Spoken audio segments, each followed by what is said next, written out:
అందరికీ నమస్కారం. హిరణ్యాక్షుడు హిరణ్యకశిపుని సోదరుడు. హిరణ్య అనగా బంగారం, అక్షులు అనగా కన్నులు. హిరణ్యాక్షుని దృష్టి ఎప్పుడు సంపదలపైనే ఉండేది.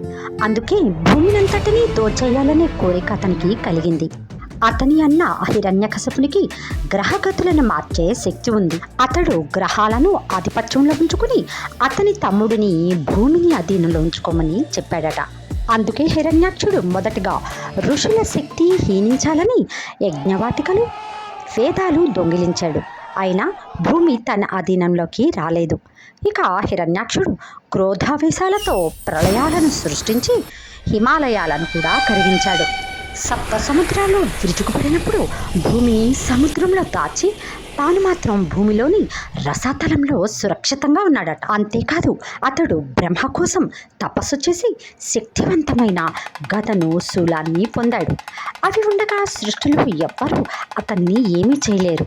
ఇంకా పంచభూతాలను తన అధీనంలోకి తెచ్చుకున్నాడు.